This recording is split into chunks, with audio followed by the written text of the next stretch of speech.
오늘 우리에게 주시는 하나님 말씀은 에베소서 6장 1절에서 9절 말씀입니다. 자녀들아, 주 안에서 너희 부모에게 순종하라. 이것이 옳으니라. 내 아버지와 어머니를 공경하라. 이것은 약속이 있는 첫 계명이니 이로써 내가 잘되고 땅에서 장수하리라.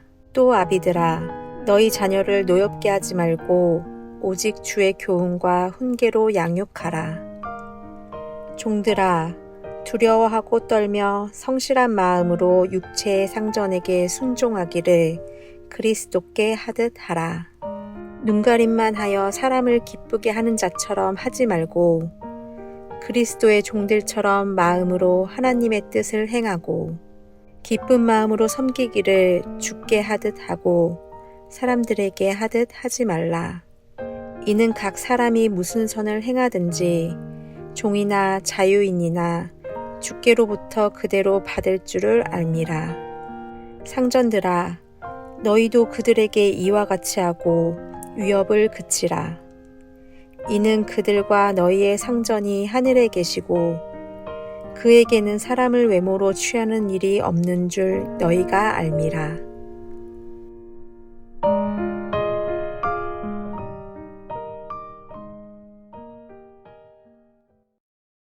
거룩한 주일입니다. 오늘도 주 앞에 나오신 여러분 모두에게 하나님의 은혜와 사랑에 함께 하시기를 예수님의 이름으로 축원합니다. 저는 여러분께서 기도해 주셔서 열흘 동안의 미국 일정을 잘 마치고 지난 수요일에 돌아왔습니다. 미국에 도착했을 때 저와 제 아내에게 방송국에서 연락이 왔습니다. 미주 복음방송국인데 방송에 출연을 좀 해달라는 요청이었습니다.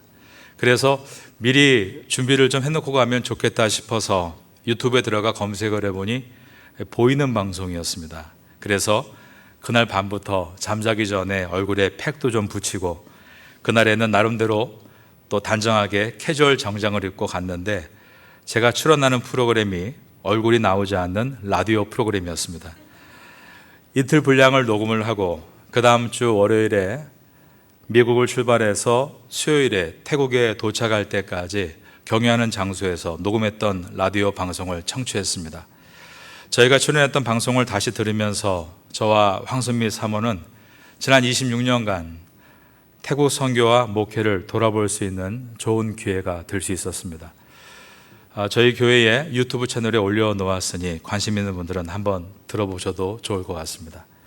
이번에 컨퍼런스를 주최한 곳은 미주 복음방송국이었고 주최한 장소는 캘리포니아 북쪽에 있는 ANC All Nations Church라는 오늘의 교회에서 개최가 됐습니다. 교회가 얼마나 크던지요. 전체가 태국의 큰 무반 단지만 했습니다. 극장과 같은 계단식의 예배당이 있고 그 예배당 옆에 큰 식당이 있고 또 식당 앞쪽에는 캘리포니아의 따뜻한 햇살과 시원한 그늘을 만끽할 수 있는 야외 테라스 식당도 있었습니다. 그리고 사방에 주차장이 있었는데 교회 건너편 언덕을 올라가니까 장애인 건물들이 나타나기 시작했습니다. 그리고 그 안에 장애인을 위한 좋은 시설들을 잘 갖춘 것을 보게 되었습니다. 그리고 옆길을 따라 다시 쭉 반대로 내려오면 체육관과 그리고 교육관들이 질비하게 세워져 있는 것을 보면서 참 교육에 대해서도 많은 관심을 갖고 있는 교회구나라는 것을 또 배우고 돌아왔습니다. 이렇게 잘 세워진 교회가 미국 전역에서 그리고 이렇게 머나먼 동남아시아 태국에서 온 저희 부부까지 따뜻하게 맞아주는 것을 보면서 우리 태국에도 먼 미래에 이러한 장애인 사역을 위한 컨퍼런스가 필요하구나라는 그런 도전을 받고 돌아올 수 있었습니다. ANC 오늘의 교회가 이렇게 장애인 사역을 잘할 수 있는 이유를 보니까 담임 목사님이신 김태형 목사님의 자녀 가운데 장애인이 있었습니다. 그것이 ANC 오늘의 교회가 장애인 선교를 할 수 있는 출발점이 되었고 또 미주 복음방송의 사장이신 이현성 목사님도 휠체어를 타시는 장애우였습니다. 처음에는 비장애인이었는데 불의의 사고로 장애인이 되신 다음에 오히려 그 불의의 사고가 장애인에 대한 눈을 뜨게 하는 계기가 되었다고 합니다. 미국 남가주에서 미랄 선교 단장 일을 오랫동안 하시다가 지금은 미주 복음방송 사장이 되셨기 때문에 이번에 이렇게 큰 행사를 주관할 수 있는 역량을 가지게 된 것입니다. 지난 주일에는 전에 저에게 오셨던 시드교회의 권현빈 목사님 교회에 가서 설교를 했습니다. 캘리포니아 남쪽에 있는 곳인데 1부와 2부 예배를 설교했습니다. 그런데 성도님들이 은혜를 많이 받으셔서 예배를 마치고도 또 본당 밖에서 서로를 부둥켜 안고 우는 분들이 있었습니다. 아마도 제가 설교 중에 저희 가족, 특별히 장애를 가지고 있는 막내 이야기를 했는데 가정 안에 아픔이 있는 분들이 설교를 들으면서 많은 위로를 받았던 것 같습니다. 저희 교회 유튜브 채널에 지난주일 시드교회의 설교 영상도 올라와 있습니다. 아래쪽에 여러 재생 목록이라는 그 항목에 보시면 고난은 하나님의 비전을 보게 해주는 창문입니다 라는 제목으로 시드교회에서 설교했던 영상이 올라와 있습니다. 또 필요하신 분들은 보시면 도움이 될 거라 생각이 됩니다. 오늘 본문 앞에 있는 에베소서 5장 21절은 그리스도를 경외함으로 피차 복종하라 라는 내용이 들어 있습니다. 그리고 복종해야 될 관계로서 먼저 5장 22절에서 33절까지 남편과 아내에 대한 말씀을 합니다. 그리고 오늘 본문인 6장 1절에서 4절은 부모와 자녀의 관계에 대해서 말씀하고 있습니다. 성경이 먼저 부부관계를 언급한 다음에 그리고 나서 부모와 자녀의 관계를 언급하고 있는 이 순서를 우리가 잘 바라볼 필요가 있습니다. 이것은 남편과 아내가 즉 부부가 행복하지 않으면 부모님을 행복하게 해드릴 수 없고 또한 부모가 행복하지 않으면 자녀들이 행복하기 어렵다는 것을 보여주고 있는 것입니다. 그러므로 좋은 부부관계는 부모님께 대한 효도의 필수적인 조건이라고 할 수 있고 자녀 양육의 핵심 요소라고 말할 수 있습니다. 에베소 6장은 먼저 자녀에게 석절에 대해서 권면을 한 다음에 이제 4절에서 부모에게 한 절로 권면을 합니다. 오늘 본문의 첫 절인 에베소 6장 1절을 먼저 보겠습니다. 자녀들아 주 안에서 너희 부모에게 순종하라. 이것이 옳으니라. 자녀가 부모에게 순종해야 되는 이유는 부모가 아무 허물이 없기 때문이 아닙니다. 부모가 어떠한 약점도 없기 때문은 아닙니다. 모든 인간은 허물과 약점이 다 있는 것입니다. 그러면 부모에게 순종해야 되는 이유가 무엇인가? 그것은 1절과 같이 그것이 주 안에서 옳은 것이기 때문이다 라고 말씀하고 있습니다. 하나님이 이 세상을 창조하셨습니다. 그리고 모든 인간의 영혼 가운데는 자연의 법, 즉 양심의 법이 존재하고 있습니다. 그러므로 동서양의 모든 철학과 고등 종교들은 부모에게 효도하는 것을 가장 중요한 덕목이라고 가르치고 있습니다. 인간의 마땅한 도리라고 하는 것입니다. 하지만 성경에서 말하는 효도의 근거와 다른 여러 종교와 철학의 효도의 근거는 중요한 차이점을 가지고 있습니다. 그것은 1절에 나와 있는 것처럼 우리 그리스도인의 효는 주 안에서부터 출발한다는 것입니다. 그리스도인들은 부모님께 순종해야 합니다. 왜냐하면 이 땅의 아비에 대한 순종이 하늘 아비에 대한 순종의 일부라고 성경은 말씀하고 있기 때문입니다. 우리가 육신의 부모에게 불순종하게 되면 그것은 부모에게 불순종하는 것으로 끝나는 것이 아니라 하늘 아버지께 불순종하는 것이라고 성경은 말씀하고 있기 때문입니다. 그리스도인들은 예수님의 도를 배우고 따르는 도를 따르는 사람들입니다. 그래서 우리를 제자라고 부릅니다. 그런데 이 discipleship, 제자도의 가장 중요한 핵심 가운데 하나가 바로 효인 것입니다. 사도 바울은 감옥 안에서 옥중서신을 기록할 때 골로새서에서 다음과 같은 권면을 했습니다. 골로새서 3장 20절에 보면 자녀들아 모든 일에 부모에게 순종하라. 이는 주 안에서 기쁘게 하는 것이니라. 사도 바울이 감옥에 갇혀 있으면서도 부모에게 순종하는 것을 강조했다는 것을 우리가 유념해서 보아야 합니다. 오늘 본문인 에베소서도 사도 바울이 썼습니다.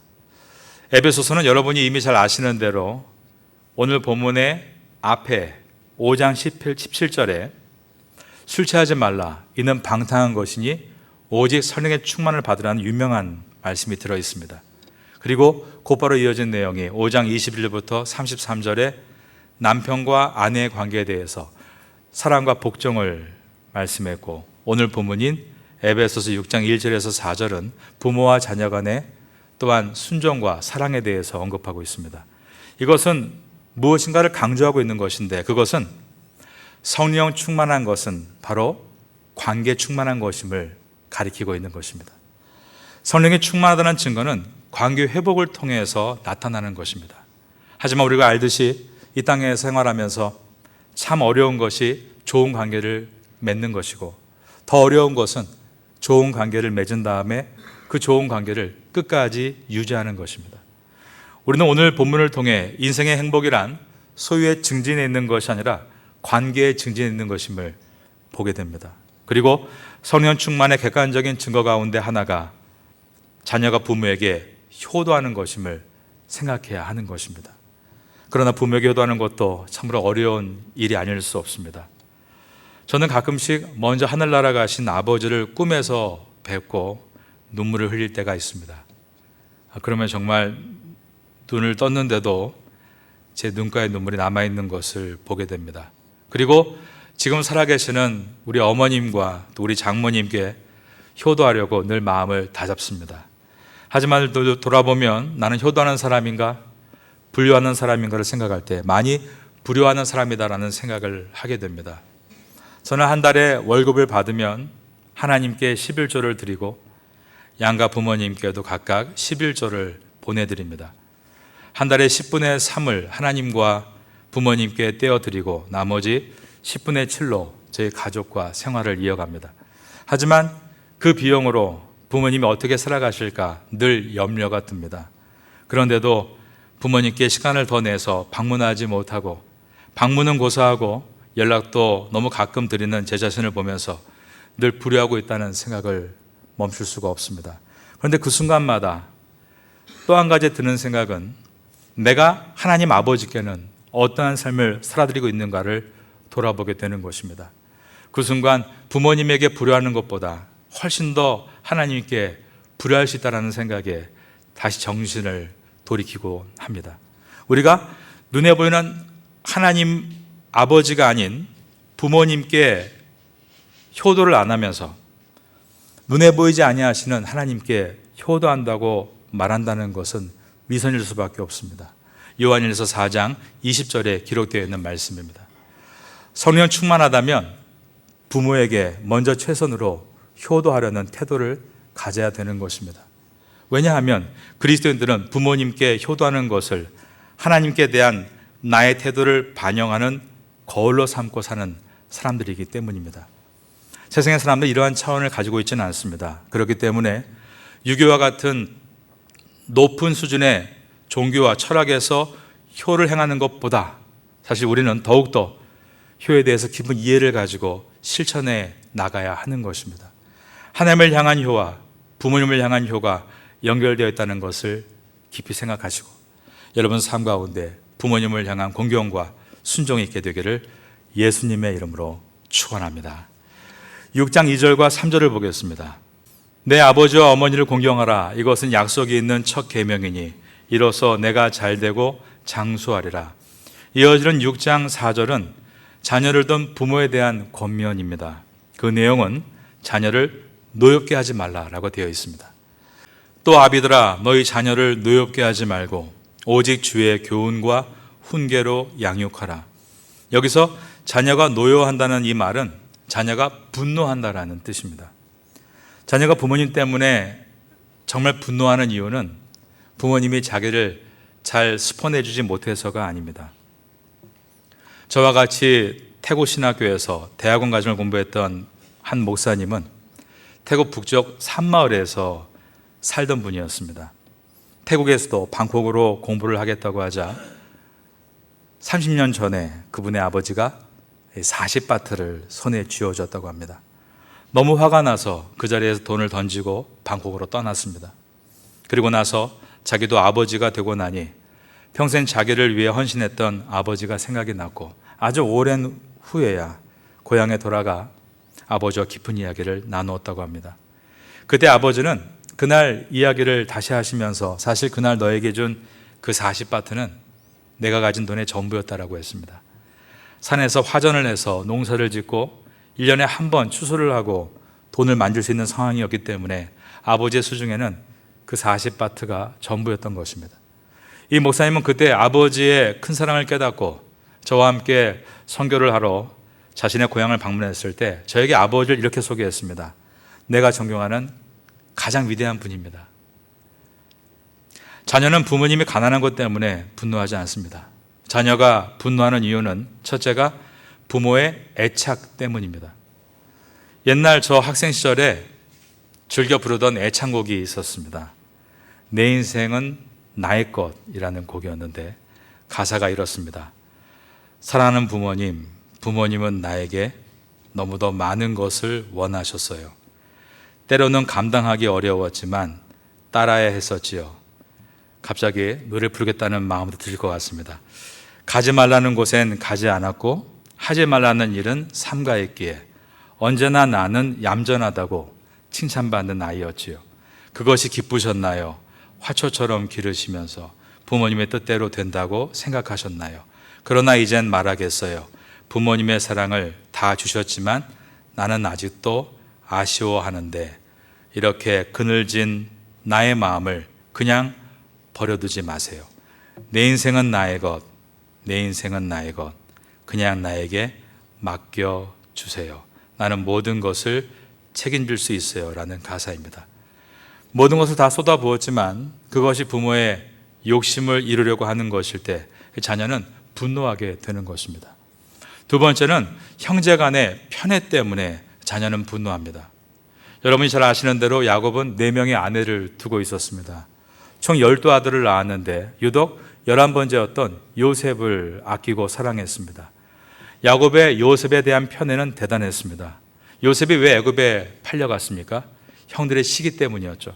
그런데 형들이 요셉을 시기한 근본적인 이유가 아버지 야곱이 요셉만을 아꼈던 편애 때문이었습니다. 형들은 요셉을 애굽에 팔아버린 후에 그의 옷을 찢어서 짐승의 피를 묻힌 다음에 아버지께 드리면서 요셉이 사나운 짐승에게 물어뜯겨 죽었다라고 거짓말을 했습니다. 아버지 야곱은 절규하며 형들을 원망했고 그 다음 요셉을 편애했던 그 편애가 고스란히 막내 아들인 베냐민에게로 갑니다. 이제 시간이 많이 지나서 중동에 큰 기근이 들었을 때 형제들이 양식을 구하기 위해 요셉이 총리로 있는 애굽으로 들어가게 됩니다. 그때 요셉은 함정을 만들어서 자신의 친동생인 베냐민을 붙잡아 놓았습니다. 그러자 창세기 44장 18절 이하에 보면 형제들 중에 유다가 베냐민을 규명하기 위해서 요셉 앞에 엎드려 간청하는 내용이 들어 있습니다. 그 내용을 가만 보면 창세기 44장 18절에서 34절 안에 유다가 아버지라는 말을 무려 14번이나 반복합니다. 아버지, 아버지, 내 아버지 14번이나 사용했습니다. 유다는 형제들이 요셉을 구덩이에 빠뜨렸을 때 요셉을 팔아버리자고 주도했던 사람입니다. 요셉에 대한 아버지의 극심한 편애 때문이었습니다. 그런데 세월이 한참 흘러서 아버지 야곱이 여전히 베냐민에 대한 편애가 극도로 심각한 상황인데도 유다는 내 아버지가 베냐민을 편애하시니 제발 이 아이를 풀어주십시오 라고 간청을 한 것입니다. 창세기 44장 20절에 이렇게 나와 있습니다. 우리에게 아버지가 있으니 노인이요 그가 노년에 얻은 아들이 청년이 있으니 그의 형은 죽고 그의 어머니가 남긴 것은 그뿐이므로 아버지가 그를 사랑하나이다.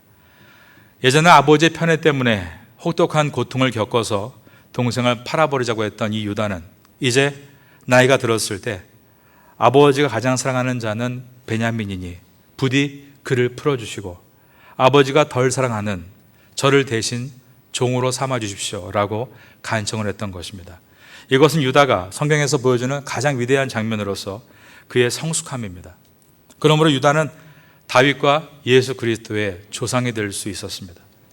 혹시 여러분 가운데 가정 안에서 극심한 편애를 받으신 분들 계십니까? 아마 모든 분들이 어느 정도는 편애를 입었다라고 자신을 피해자라고 생각을 할 것입니다. 또한 극심한 피해를 입어서 지금도 삶에 그것이 큰 지장으로 남아있는 분들도 있을 거라 생각합니다. 그러나 그 모든 것을 보고 계시는 하나님 아버지는 여러분의 그 아픔도 다 알고 계시고 그 속에서 오히려 성수의 꽃을 피우기 위해 몸부림치고 있는 그 몸짓도 다 보고 계신다는 것입니다. 그러기에 하나님은 예수 그리스도의 계보로 야곱이 편애했던 요셉과 베냐민이 아니라 편애를 딛고 일어선 성숙한 유다를 선택하셨습니다. 여러분이 부모님께 받은 숨막히는 집착과 편애를 자식에게 그대로 물려두지 않도록 여러분 꼭 기도하시기 바랍니다. 그러는 가운데 여전히 여러분 마음속에 남아있는 부모님을 향한 분노, 즉 노여움이 있다면 하나님 아버지의 사랑으로 그것을 녹여서 오히려 그것이 바로 나를 정금되게 하는 필요한 불이었다라고 해석해낼 수 있는 그런 삶을 사시기를 바라겠습니다. 그럴 때 주님은 반드시 여러분 삶 가운데 가장 좋은 은혜의 길로 인도해 주실 줄로 믿습니다. 여러분 집에 가셔서 교회에서 목사님이 이렇다 저렇다, 아무개 집사가 이렇다, 권사님이 이렇다 얘기하지 마십시오. 자녀가 다 듣고 있습니다. 부모의 이중성이 자녀를 분노하게 만들고 마귀에게 시험 들어 교회를 떠나게 만드는 것입니다. 여러분은 여러분의 입술을 지키기 위해서 많이 기도하시기 바랍니다. 새벽에 나와 부르짖으며 기도하시고 운전하면서 찬양하십시오. 그리고 말씀을 읽고 쓰고 듣는 가운데 여러분의 언어를 하늘의 언어로 바꾸십시오. 오늘 본문 4절에 이렇게 말씀합니다. 또 아비들아 너희 자녀를 노엽게 하지 말고 저를 따라하겠습니다. 오직 주의 교훈과 훈계로 양육하라. 이 말의 뜻은 하나님 말씀을 배우고 삶에서 녹인 그러한 녹용즙 같은 좋은 말로 자녀를 교훈하고 훈계하고 양육하라고 한 것입니다. 그러면 반드시 놀라운 은혜가 일어나게 될 것이다. 성경의 말씀입니다. 이번에 미국 장애인 컨퍼런스에서 첫날 기조연설을 하셨던 분이 목적이 이끄는 삶이라고 우리가 알고 있는 세들블랙 교회를 설립한 윅 어렌 목사님의 아내분이신 K 워렌 사모님이었습니다. 그분이 현재 미국에서 아주 크게 장애인 사역을 인도하고 있는데 첫날 강연에서 자신이 이러한 장애인 사역을 깊게 하게 된 이유에 대해서 아픈 이야기를 시작했습니다. 윌로우 크릭 교회는 캘리포니아 남부에 있는 오렌지 카운티에 위치한 대형 교회입니다. 그런데 이렇게 미국의 5번째 교회가 될 정도로 커지는 동안 그 성장 속도가 무척 빨랐습니다. 정확하게 1980년에 작은 공간을 렌트해서 시작을 했는데 지금 미국에서 5번째 손가락 안에 드는 대형 교회로 발전하게 된 것입니다. 그러면서도 가정도 매우 건강하고 건전했다라고 전해집니다. 그런데 목사님과 사모님이 한참 목회에 전념할 때 태어났던 막내 매튜가 7살 때부터 정신질환과 우울증 장애를 갖기 시작했고 27살이 될 때까지 20년 동안 장애로 고통을 받다가 그는 약 10년 전에 27살의 나이로 죽었습니다. 그때 그 아이의 죽음을 미리 예견하고 웨렌 목사님은 그 다음 주 설교를 부목사님께 부탁을 해놓은 상태였습니다. 그리고 자녀를 안타까운 마음으로 지키려고 했지만 결국 자녀를 지켜내지 못하고 매튜는 생애를 마감하게 되었습니다. 금요일 날 죽고 나서 토요일부터 그 소식이 퍼지게 되었고 부목사님은 위고렌 목사님에게 담임 목사님 의견에 제가 어떠한 내용으로 설교를 하기 원하십니까? 라고 물을 때 위렌 목사님은 인생의 가장 괴로웠던 날에 대해서 설교해 주세요라는 부탁을 했다고 합니다. 주일날 가장 슬픈 내용의 설교를 함께 들으며 교회의 비전을 위해 함께 기도했고 오히려 그 아픔의 눈물은 그 교회의 새로운 비전이 되어 리 워렌 목사님 가정은 장애인 교육에 대한 특별한 관심을 갖고 교회를 중심으로 특별히 사모님이신 K 워렌이 이 일을 맡아서 감당을 해나가고 있습니다. 아픔에 등을 돌리지 않고 아픔을 직면하기로 결정하니 새로운 비전을 만나게 된 것입니다. 전 여러분 가정 안에 부모와 자식 간에 또 형제 간에 어떤 아픔이 있는지를 다 알지는 못합니다. 그러나 제가 알고 있는 것은 하나님께서는 여러분의 가정을 오늘 본문과 같이 주님 안에서 새로운 관계로 일으키기를 원하신다는 사실입니다. 고난의 인생길이지만 무엇보다 우리에게 주신 관계, 부모님과의 관계, 또한 자녀와의 관계, 여러분 형제들과의 관계, 그리고 나와 함께 일하고 있는 그 관계 속에서 교회 안에서는 목회자와의 관계, 성도와의 관계 속에서 우리가 아픔을 직면하고 성령의 사람으로 새로운 관계에 도전한다면 주님 반드시 여러분에게 놀라운 비전으로 역사에 가실 것을 믿습니다. 에베소를 지나면서 이러한 은혜가 우리 모두에게 임할 수 있기를 마지막으로 예수님의 이름으로 축원합니다.